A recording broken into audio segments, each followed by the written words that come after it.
Before time had a beginning. Before light ever pierced the darkness. Before Moses lifted the staff. Before the law was written in stone. Jesus already was. John does not introduce him as a teacher. Not as a prophet. Not even as a miracle worker. He calls him the Word. And that Word was with God. And that Word was God. If that's true, then Jesus is not one option among many. He is the final revelation of God Himself. Stay with me, because this truth will change how you see Jesus forever. Beloved brothers and sisters, when the Apostle John opens his Gospel, he does not ease us in gently. He does not begin with family trees. He does not begin with kings, politics, or history. John does something far more radical. He takes us before time, before the sun ever rose, before light pierced the darkness, before creation had a name.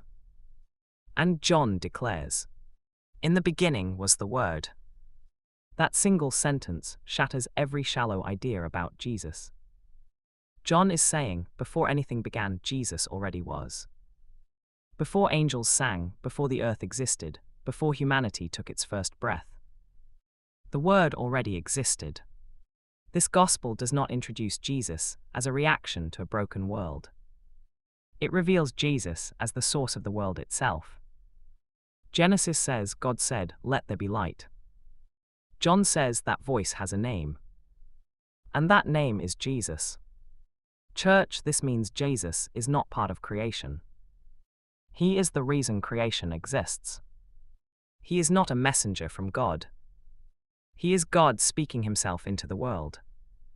When John writes, "The Word was with God, and the Word was God," he is not giving us poetry. He is giving us eternal truth. Jesus was not created. Jesus did not begin. Jesus did not evolve. There was never a moment when Jesus was not. Before your pain, before your failure, before your questions, He was already there. And this is why John begins here. Because if Jesus is eternal, then His words are eternal. If Jesus is the Creator, then His power is unlimited. If Jesus is God, then encountering Him is not religion. It is a divine confrontation. John wants us to read everything that follows. Every miracle, every teaching, every cross, every resurrection. Through this lens, the one walking among us is the God who made us. And if that is true, then Jesus is not someone we can admire casually. He is not someone we can ignore safely. He is the Word. And when God speaks, everything changes. John pulls back the curtain of eternity. He does not invite us into history, he ushers us into eternity itself. He takes us behind creation, before time, before light ever pierces the darkness, and then he speaks words that shake the universe. In the beginning was the Word. John is not borrowing language by accident. He is deliberately echoing Genesis, chapter 1. But hear this carefully, John is not merely repeating Genesis. He is completing it. Genesis tells us how the world was made. John reveals who made it. Genesis says, God said. John steps forward and declares, that speaking God has a name. And that name is Jesus Christ.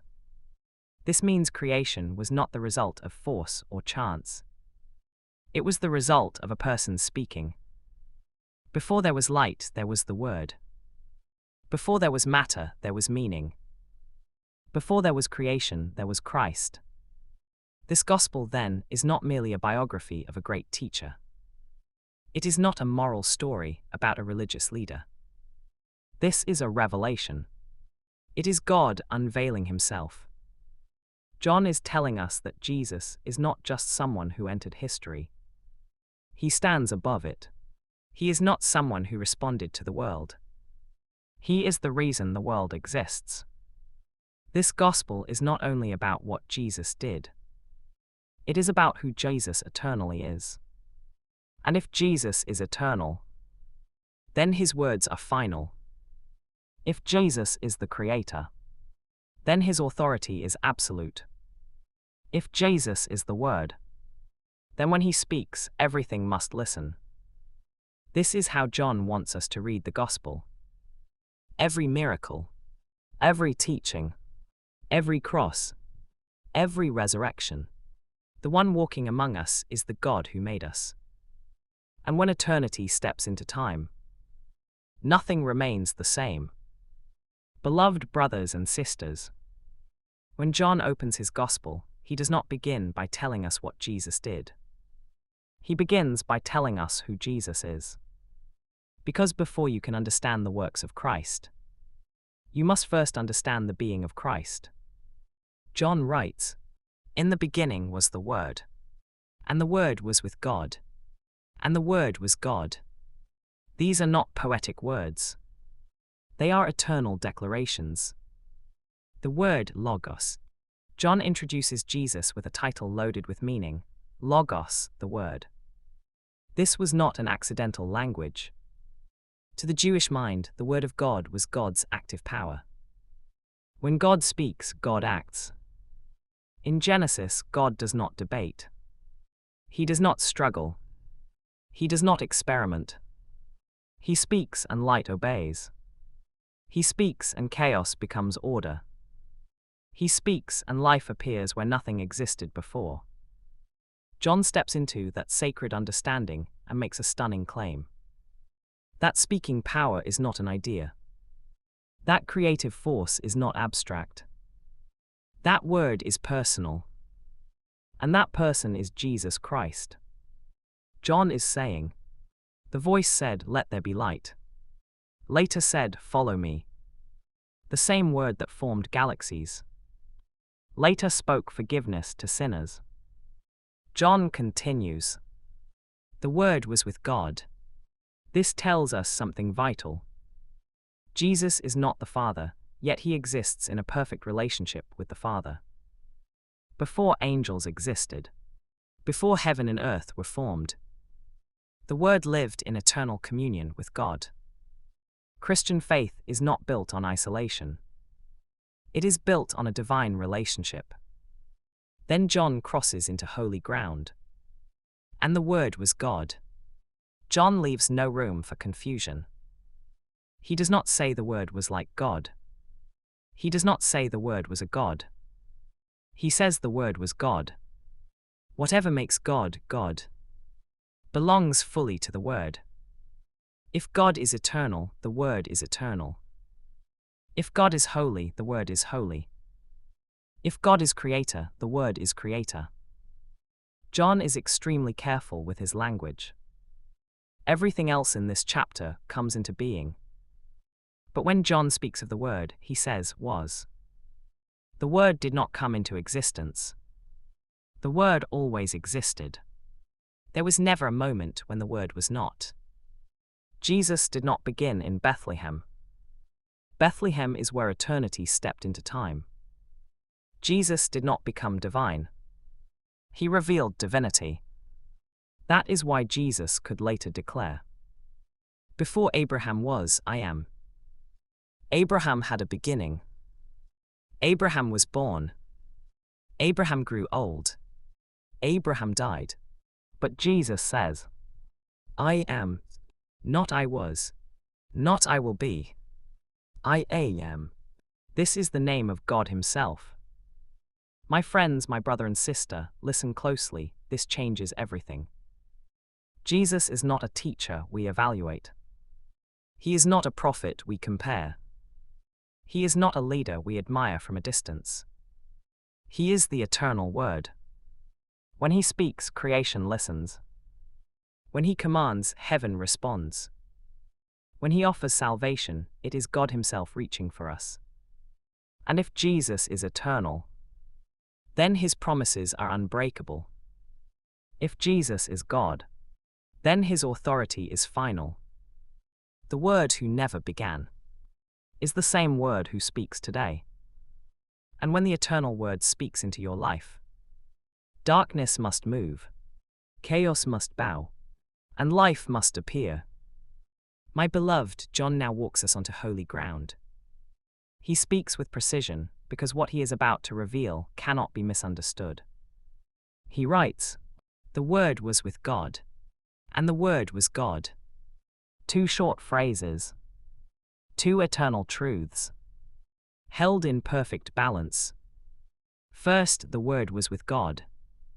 This tells us there is a distinction. Jesus is not the Father. He is not a different mode or disguise of God. He exists in a relationship with God. Before creation, before angels, before time itself, the Word lived face to face with the Father. There was fellowship before there was formation. There was love before there was law. There was a relationship before there was religion. Christian faith does not begin with commands. It begins with communion. Then John makes the statement that stops the universe. The Word was God. This is not poetry. This is not a metaphor. This is not an exaggeration. John does not say the Word was like God. He does not say the Word was a God. He declares identity. The Word shares the very nature of God. Whatever makes God, God. His eternity, His holiness, His power, His glory, belongs fully to the Word. This is the seed of Trinitarian truth. Not three gods. Not one God wearing different masks. One God, revealed in a relationship. Jesus is distinct from the Father, yet never separated from the divine nature.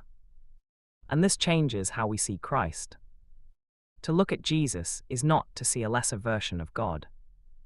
It is not to see a created representative. It is not to see a messenger standing at a distance. To see Jesus is to see God. When Jesus touches the leper, that is God touching broken humanity. When Jesus forgives sin, that is God releasing mercy. When Jesus weeps, that is God entering our sorrow. And when Jesus goes to the cross, that is not a man alone. That is God giving himself for the world. John wants us to understand this from the very first verse, so that everything else in the gospel is clear. Every word Jesus speaks is the voice of God. Every step Jesus takes is the movement of God. Every promise Jesus makes is the commitment of God Himself. This is why Jesus cannot be ignored. This is why Jesus cannot be reduced. This is why Jesus cannot be replaced. He is with God. He is God. And when you encounter Jesus, you are encountering the living God. Beloved, having revealed who the Word is, John now shows us what the Word does. Because identity always leads to activity, and who Jesus is determines what Jesus does. John writes with unmistakable clarity. Through Him all things were made. Without Him nothing was made that has been made. John leaves no room for confusion. No loopholes. No exceptions. Jesus is not part of creation. He stands outside of creation as its source. Jesus is not the highest creature, He is the Creator. He is not the first thing God made. He is the one through whom God made everything. John closes every possible door to misunderstanding. If something exists, Jesus is the reason it exists. Every mountain that stands unmoved, every ocean that obeys its boundaries, every star that burns in silent obedience, and yes, every breath in your lungs at this very moment. All creation carries His fingerprints. The world is not accidental. Your life is not accidental. The existence itself is not random. Behind it all stands the Word. John says, without Him nothing was made that has been made. That means, no universe without Christ. No time without Christ. No life without Christ. Even the forces that oppose him exist only because he allows them to exist. Creation may rebel, but it can never escape its creator. John now moves deeper. In him was life, and that life was the light of men. Notice what John does not say. He does not say Jesus received life. He does not say Jesus learned life. He says life was in him. Life is not something Jesus gives occasionally. Life is something Jesus is eternally. This is why, when Jesus speaks, the dead rise. When Jesus commands, sickness flees. When Jesus forgives, souls are reborn. Because he is not borrowing life. He is its source. John says that this life becomes light for humanity. Light reveals. Light exposes. Light guides. Darkness does not need to be fought. It only needs to be confronted by light. And when Jesus enters a situation, darkness does not negotiate. Darkness retreats. That is why demons recognize him. That is why storms obey him. That is why graves release their captives. When Jesus enters darkness, light follows because light is who he is. Brothers and sisters, this is not abstract theology. This is the living truth. If Jesus is the creator, then he has authority over your chaos. If Jesus is life, then nothing in you is too dead for him. If Jesus is light, then no darkness in your past can overcome him. The same word that spoke galaxies into existence is speaking right now. And when the Creator speaks into creation, order returns, hope rises, and life begins again. My beloved brother and sister, now John reveals the inevitable clash. The moment light enters the world, darkness stirs. John declares, the light shines in the darkness, and the darkness has not overcome it. Notice carefully, John does not say darkness is neutral. He does not say darkness merely ignores the light. No, darkness is hostile. Darkness resists. Darkness fights. The world did not misunderstand Jesus. It rejected him. It did not fail to recognize him. It opposed him. The Greek word John uses is powerful.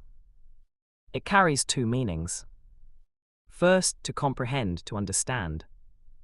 Second, to seize, overpower, destroy. Darkness tried to destroy the light. Think about that for a moment. Satan, sin, unbelief, the schemes of men, all stood against the eternal word. All forces in the world rose to extinguish him.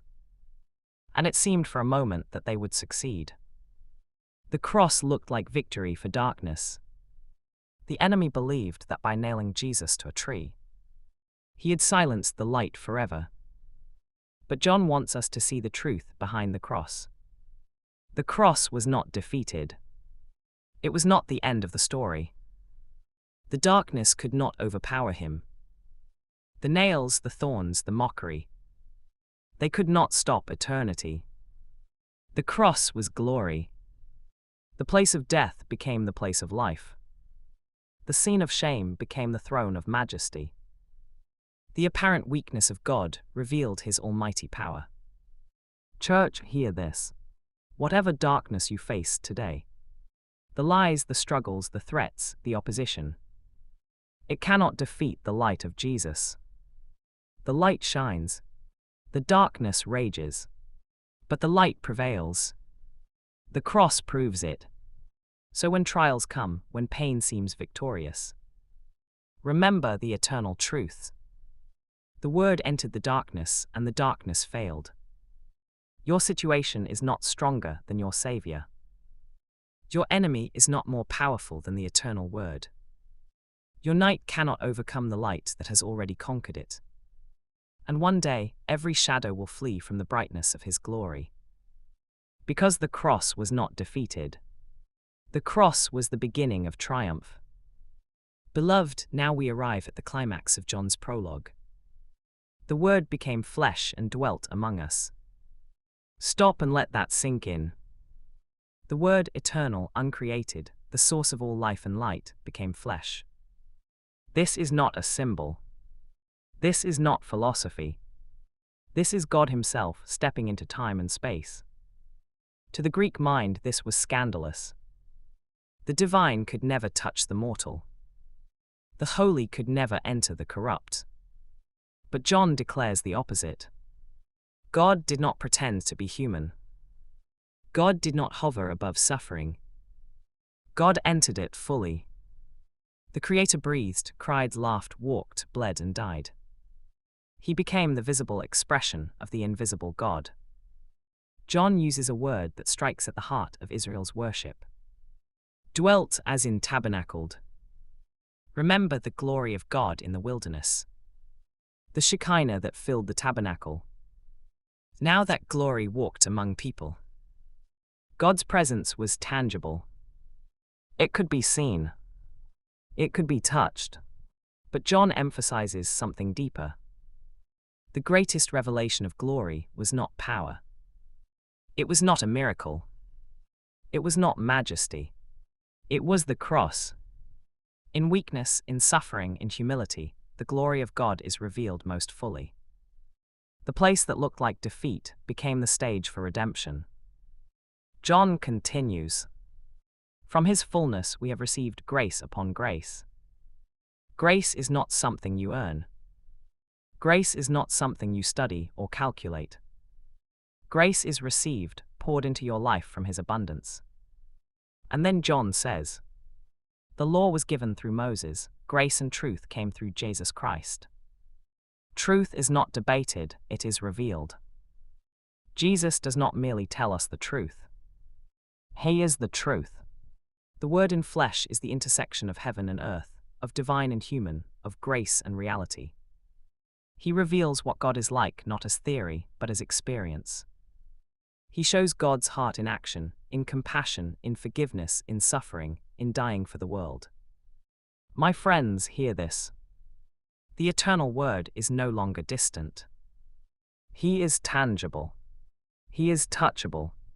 He is near you. The God who spoke galaxies into being has stopped to walk beside you. The God who lights the world has entered your darkness. The God who gives life has taken on flesh to show us what life truly is. And from His fullness we receive grace upon grace. We do not earn it. We do not deserve it. We simply receive it, and in receiving it, we are transformed. Jesus is not just a messenger. He is the Word made flesh. He is the tangible glory of God. He is grace. He is the truth. He is salvation. And the cross is the ultimate revelation of all this glory. It is where heaven bends to meet earth. It is where sin is defeated. It is where humanity is adopted. Beloved, this is the miracle of the Incarnation. God with us, grace with us, truth with us, salvation with us. Beloved, notice something remarkable.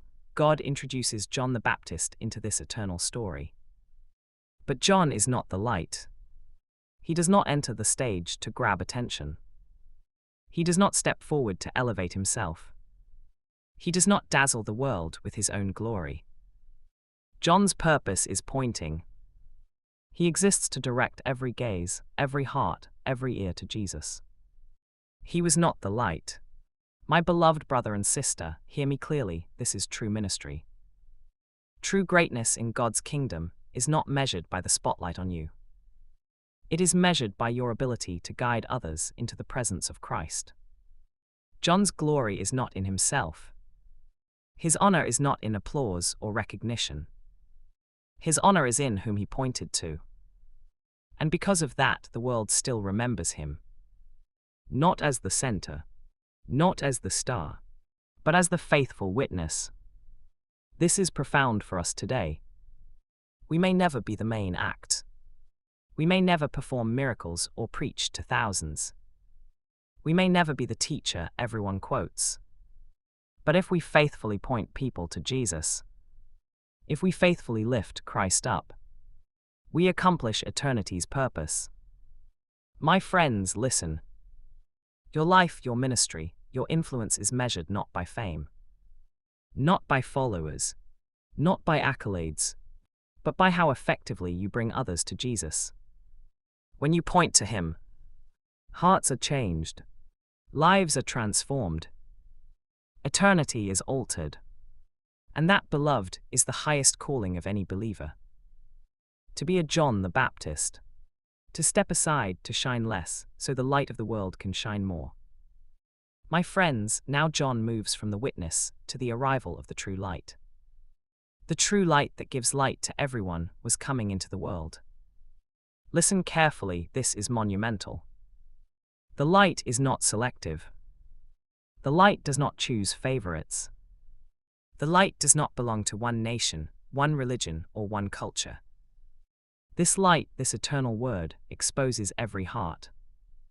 It illuminates truth and reveals the hidden. It penetrates deceit and uncovers sin. And here is the eternal paradox. Some people run from the light. They cover their eyes, harden their hearts, and reject His brilliance. Some people receive the light. They open their hearts, accept His word, and are transformed. My brother and sister, hear this. The light is universal in offer, personal in effect. It shines for everyone. But each person must decide, will I hide or will I step into it? This is God's invitation today. The same word who stood in eternity, the same word who spoke creation into existence, has entered the world to illuminate your heart. Some will resist. Some will embrace.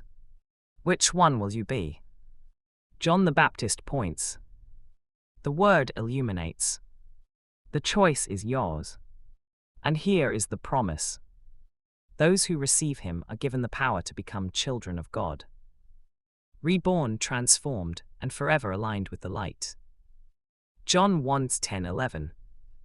But the story also turns somber. John writes, He was in the world, and the world did not recognize Him. Beloved, think about that for a moment. The Creator Himself walked among His own creation. The one who formed the stars, the oceans, the mountains, and your very lungs. And He was treated as a stranger. Even worse, He came to His own, and His own did not receive Him. Religion rejected Him. Tradition rejected Him. Expectation blinded people to truth. The very people who had waited for the Messiah. The people who had studied the Scriptures. The people who should have recognized the voice of God. They turned away. My friends, this is not a minor oversight. This is the eternal tragedy. Humanity refusing its Maker, even when He walks among them. And this is where the cross begins. Not as defeat, but as the climax of rejection. My friends, hear me. The world tried to ignore Him. The world tried to silence Him. The world tried to claim that the light was not needed. But the light could not be extinguished. The word could not be defeated. The rejection of the world only set the stage for glory. Beloved, the eternal word came into a hostile world. And yet, even in rejection, salvation began. Some rejected Him, some embraced Him. And the invitation still stands today. Will you receive the true light? Beloved, after the tragedy of rejection, John does not leave us in despair. Immediately, he turns our eyes to grace. Yet to all who received Him. Notice the words carefully. Not to all who deserved Him. Not to all who worked for Him.